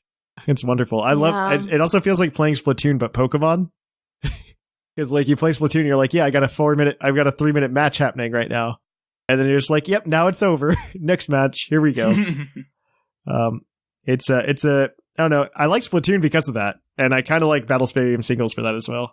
It's also just fun because it's on the Switch. Anything on the Switch feels better than the 3DS. I'm not going to lie. So, on that note, though, if you want to use this team, we'll put it up for you guys to use. Sorry that this was so short this week. We had to compensate with the topic being so long. So, we're going to go ahead, though, and we're going to kick it on over to the mailbag. So, we're going to read some of your hot takes on NPCs. So let's kick it on over. It's mail time! It's time for the mailbag! Send in your emails! And welcome to the mailbag. The mailbag, as always, is brought to you by Green Toros, the energy drink that gives you hooves. Hooves! And Vite Ramen. The real ramen that gives you energy. That gives you vitamins. Gets you vitamins. 25% of your daily nutrients. And not hooves. Not hooves. 20 grams of It protein. totally doesn't That's give you great. hooves. Yeah. I found out I was making it wrong. And it tastes way better when you make it right. By the way. You don't say. Yeah, right? Who would have thought? You follow the instructions and it tastes better.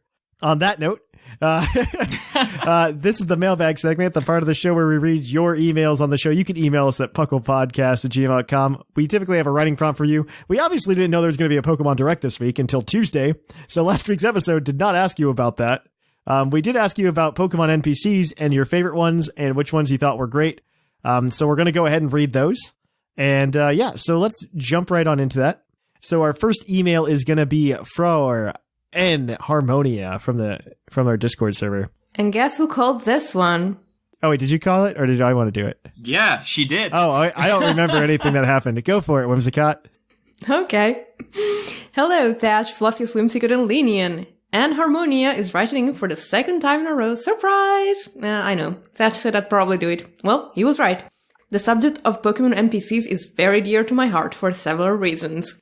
I truly believe that good NPCs are what make a Pokemon game go from good to great. A great example is Pokemon X and Y. The games were the first to release on the 3DS and the graphics were stunning, the new features were fun, and the game itself was pretty good. But the NPCs were some of the most boring I've ever seen. Yeah. I'm not even talking about poor Ramus, whose name is permanently etched into my brain thanks to you guys poking fun at him. At this point, he's the only character in the game that I know off the top of my head, other than Diantha and Lavender. So I've been non-ironically thinking that I should do a Ramos cosplay. How'd you put the things on your face? I think it would be kind of funny. And then everybody else can ask, who are you? And then I go, exactly. And then I go back to trimming my hedges with my giant oversized scissors. Amazing. Oh, wow. Okay, so I am talking about the boring assortment of one-dimensional friends the game forced upon you. Just so true. The rage I felt every time I had to battle Trevor or the other kid whose name I forgot, hey, poor Tierno, was comparable to the time I rage quit Emerald after wasting all my Pokeballs on hunting Abra. Those kids were the original Hows, and no one can tell me otherwise. That's unfair to How. No, it's not. And now, onto my favorite NPC in the franchise and the reason Whimsicott called this email. Do I even have to name him? Obviously, it's Youngster Joy! No, kidding. And Harmonia is a very important character to me, and I really like him. When I first played Black and White, I felt like I actually got to know him throughout the game. And when he told me, I actually kind of liked you a little at the end, that actually hurt me. I have admitted before that I wrote cringy fanfiction about him and Hilda, who was totally gonna self-insert me. I get that. And even though his fics are long gone, my love for my green-haired boy is not. He was my true rival in the game, and also my favorite in all of the games to this day. Amen. I may hate his last name. Seriously, Gropius? Yeah, that's Japanese people for you. They don't think these things through. Anyway. But his story is the most compelling one that any Pokemon NPC has ever had. I got actual shivers when I was exploring his room in both Black and White and Black to White 2. And the satisfaction I felt after beating Ghetsis was so much more enhanced because I felt like I was actually defending N after his awful dad called him worthless in front of me. I loved N so much that when I was joining the PUCL community, his name was the only option in my head. Anyway, I've definitely gone on for a while. Time for me to sign off. Catch you in the flip-flop and Harmonia. So, Gen 5, totally, it was, the natural progression of, the story evolution in Pokemon. I think the Pokemon concept wasn't the natural evolution of Pokemon at the time, and that's really what killed it, but, the story evolution was, perfect, because, Pokemon at that time was doing a very good job of, in my opinion, growing up with its fans. Yeah. At that point. And I thought that was just like Black and White were just yeah, that's a pretty serious story. Because N's I was kidnapped and forced to talk to Pokemon for this man's plot. And that's as serious and as dark as Pokemon gets, you know? Yep. And that was very, very interesting to me. It's also the only plot in a Pokemon game that has a chance to make you think about what you're doing. Right. Yeah. So much. They try pulling it in Gen 7 in a single throwaway line that is never addressed again. Yes. Well, I think after that, Pokemon, for the lack of a better word, kind of became formulaic.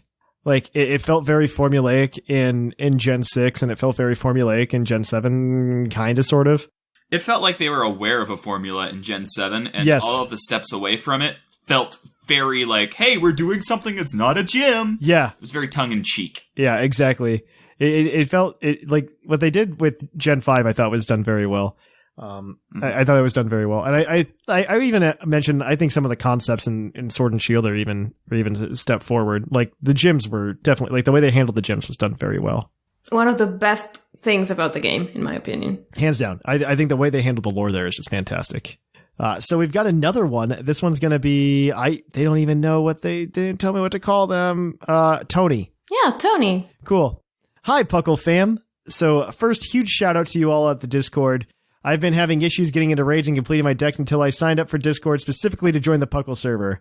I'm overwhelmed how nice and helpful everyone has been every time I'm in the chat. And I wasn't expecting so many others willing to help me out without even knowing me, and now I'm less than 20 Pokemon away from completing my decks and getting into more raids than ever. It'll be my first complete decks ever, and I've played every version except X and Y. That aside, before Sword and Shield, I would have said my favorite NPC was your original rival from Red and Blue. Something about his smugness made it so much more satisfying at that age to destroy him. I was 6 when I got Red version. But now, it's definitely Ball Guy. Final answer. He's also got a pretty awesome league card. Bead fills the snarky... I thought it was going to be Bead. Nope. Bead fills the snarky NPC spot nicely, and I love his fleshed out backstory. Still laughing at the simple beam insult. Bead was like probably the most fleshed out of all of them. Well, no, I think Hop and Bead were very fleshed out. I feel like Marnie was left in the dust a little bit. Yeah. I hope he's a new favorite. I do feel bad for Bead because I feel like he was essentially kidnapped though, near the end. But I hope he's a new favorite to all new players who might just be getting started with the series. Sorry for the long email. Hope to hear your thoughts on Ball Guy and when I play the next episode of my drive to work. Ball Guy is an interesting character, and there's going to be far too many cosplays of him at conventions. They've already started. You know, if I have to choose between Ball Guy and Deadpool, I'll take Ball Guy. Honestly, Ball Guy's the Deadpool of Pokemon now, okay? He's very aware.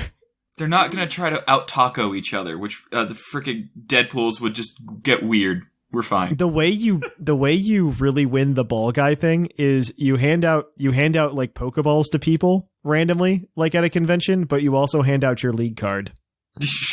Like, that's what you have to do. The one, not the canon one. The fanon one.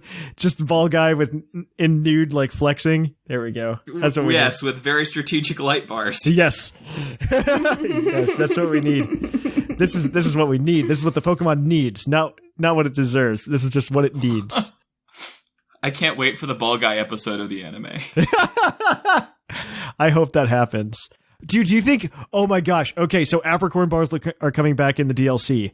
I doubt it's Kurt that's making the Apricorn balls. What if it's Ball Guy? What if Ball Guy has taken up the ancient art of Apricorn Pokeball making from Kurt? Didn't Kurt have like a grandson or something? Oh, and it's Ball Guy. Oh my gosh, yes. We've solved You just the come mystery. You come in. No, Ball Guy is like, he like introduces you to like this old man who's got like a great ball helmet, and he's just like, yes, give me a blue Apricorn, I'll make it a lure ball, and everyone just goes, this is the way, and you feel very strange.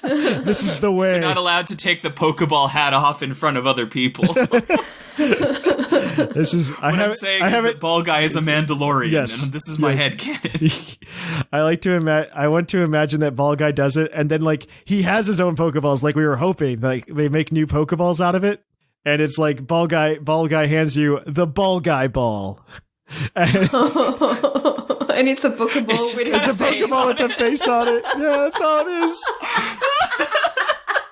It's nothing new. It doesn't do anything different than a Pokeball. He just like drew his face on it or something. Perfect. Okay, we just made a better game. I know you're obviously listening now, Game Freak, because you made this DLC. This is for free. Have it for free. Just give us Beskar Apricorns and give us Ball Guy balls. That's all we need. All right, we've got another one. It is spoken. We've got another one from Retro Typhlosion. Go take it, Lynian. Take it. Okay. Hello there, Puckle. It's me, Redacted, and I'm writing in to discuss my favorite Pokemon NPCs. Because there are just so many NPCs to cover throughout Throughout the course of Pokemon's history, I'll be more specifically discussing my favorite Pokemon NPCs of the 8th generation. So which of these classic characters are my favorites? I have a soft spot for the gym leaders in Sword and Shield. Say what you will, but I believe these characters are well thought out and even more well designed, though perhaps I may just have low expectations. I really felt like that characters had such a great personality, and it was really, really enjoyable to speak to them throughout the game. If I had to pick one I liked the most, I would say that the Fire-type leader Kabu is my favorite. I think that his determination to win, alongside with him wanting to become great and training every day, really makes him a wonderful character. And he was the one I enjoyed seeing the most as I progressed through Galar. So yeah, my expectations may be low, and while I am easily pleased by any sort of decently designed character, I must say that Kabu is certainly my favorite of the entire bunch from Generation 8. I'm writing this email after the release of the recent Pokemon Direct. While the Direct isn't the topic of this email, and I won't go into detail, I'd like to make it known that I am all for the new additions, 100%. Keep up the great work, Puckle. I love the podcast, and don't forget to award the Green Tauros badge. We will, because it's not a thing. I might have forgotten on purpose, okay? we might be letting it die a little. Yeah. Retro Typhlosion, Redacted, Winnie the Pooh, whatever you're at this point. Join the Discord server, guys. Yeah, I also like Kabu, but I'm also like if this were any other fan base, I'm like the problem that won't let things die, right? Like I'm the equivalent of like the Star Wars fan base, people that like only want like original trilogy, like callbacks in the new trilogy. I'm that guy, but in the Pokemon world.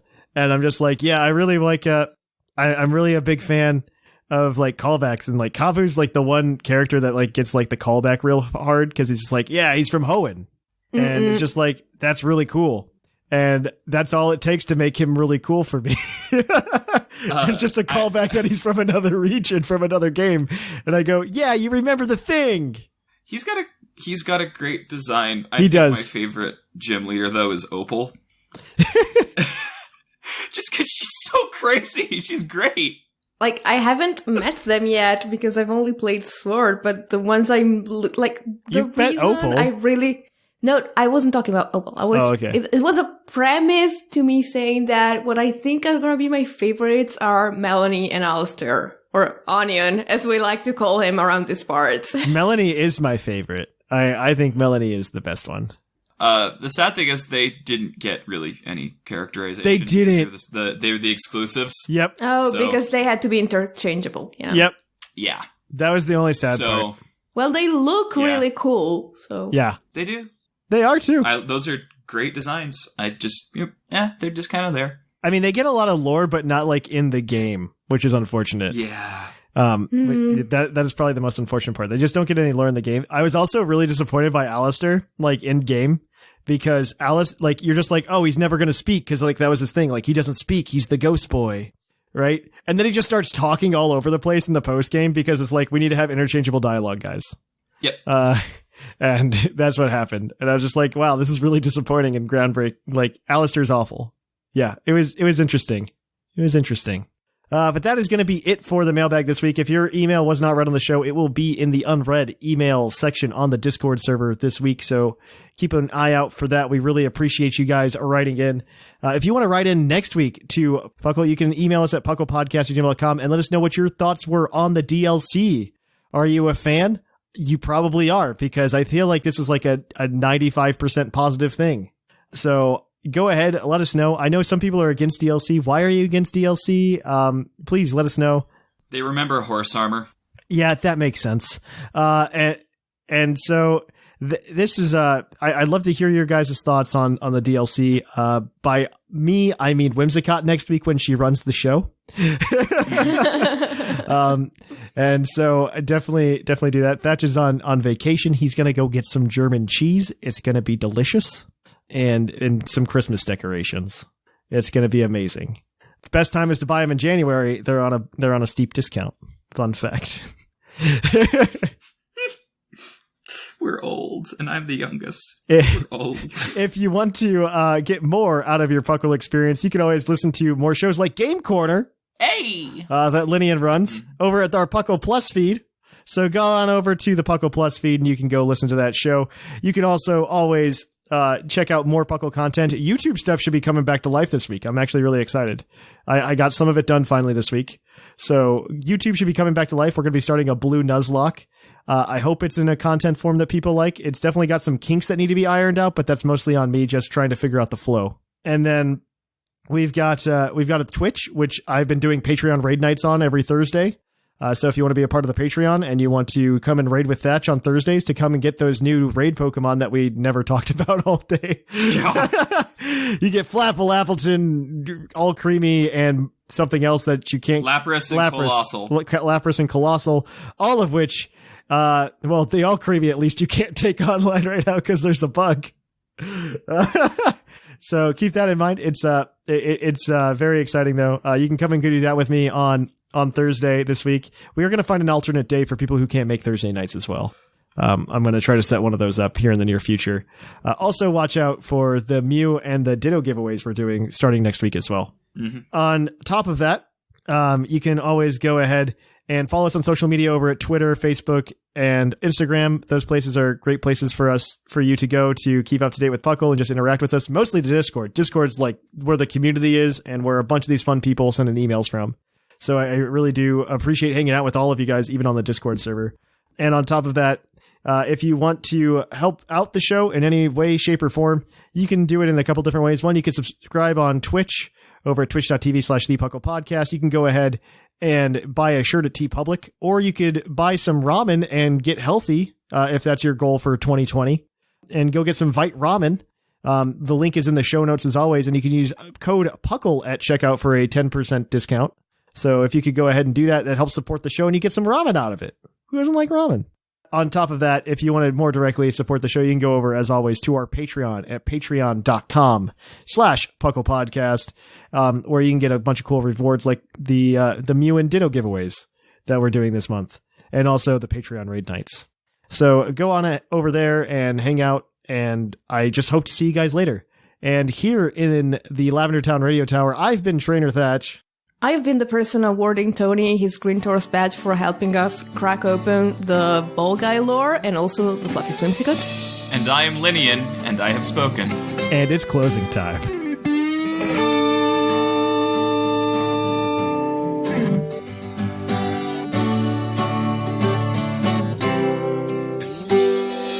It's closing time in Lavender Town. Time to say our goodbyes. It's closing time. Farewell, my friends. I'll catch you on the flip side.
We here at Puckle would like to thank all of our patrons who help make this show possible. Thank you to everybody there. Like I said earlier in the show, I believe, if not, I'm going to say it here now. We are going to be doing 2 giveaways this month. One for a Pokeball Plus Mew. You can get that at the $10 tier or higher, so you have to make sure you're there. And then we're also going to run another special where we're going to rerun the 6IV Ditto 6IV Japanese Ditto that we did last month. Just because I see a lot of people are asking for it and I want to be able to do another run. We found a ways to alleviate some of the issues we had with the last giveaway, so please be on the lookout for that. And if you're interested in getting a 6IV Ditto, this is a great way to come and do it. So without further ado, for those of you who updated your Patreon status, thank you, because we did change up the tiers. The $1 and $3 tier no longer exists. It's just condensed into a $2 tier. So please make sure you change that if you're at the $1 tier and you want your name read on the show, because without it, you won't be read on the show today. But thank you to Greg, Lane, Viger, Dooley, Dominic, Rob, JT Rex, Big Chonk, the Fluffiest Whimsicott, Sean, Michael, Paul, Dexio, Christian, Miguel, Apollo, Corey, Snickle, Rotted, Titan, Jesse, Piccolo, Ryan, Ed, Seth Vilo, Wade, Marcus, King, and Tank, Sheldon, Cordia, Claude, CR Perkins, Bodtak, Swamper Tata, Matt, Gary, Caleb, Jonathan, Merlander, Joshua, Zane, P. McGee, Robert, the Golden Klefki, it's your boy Trav, the British Gent, Brian, Dylan, Trevor, Sheon, TJ, Keegan, Peach, Doc Knox, Craig Kruger, Dennis, Farmer Fox, Echo, Jonathan, Disco Calypso, Kelvin, Taylor, Amanda, Mike, Colt, Maxie, Shambles, Justin, Michael, Tim, Equals, Dylan, Andrew, Justin, Old Man Tup, David, Harvey, Michael, Jordan, Andrew, Brock, Louise, Kevin, Nico, Hayden, Voltaire, Calvin, Jacob, Justin, Luke, Matthew, Neleb, South, Nicholas, Brandon, Locke, Holden, iStarly TV, Prime Rib, L Feats, Jeremy, Launchpad McQuack, Gigantamax Metapod, Sammy, Graham, John, Greg, Alec, Christopher, Yegler, Mikey, Christopher, Bear, Kevin, Gone Core Fishin', Chris, Dark Flame, Chris, again, 2 Chris's in a row, Halffle Reviews, Coop DeJarnock, Jordan, Shira, Zarni, Smacky the Frog, Ironcaster, Orange, and that's it. So thank you to everybody who supports the show, and also Sparky, I apologize. Thank you to everybody who supports the show. We really appreciate it. And I hope to see you all on the flip-flop. We will be doing another Patreon raid night this Thursday at 7:30 p.m. Eastern. So please be there, and we'll hang out. We'll do some raids together, and we'll have some fun. So I will catch you guys on the flip-flop.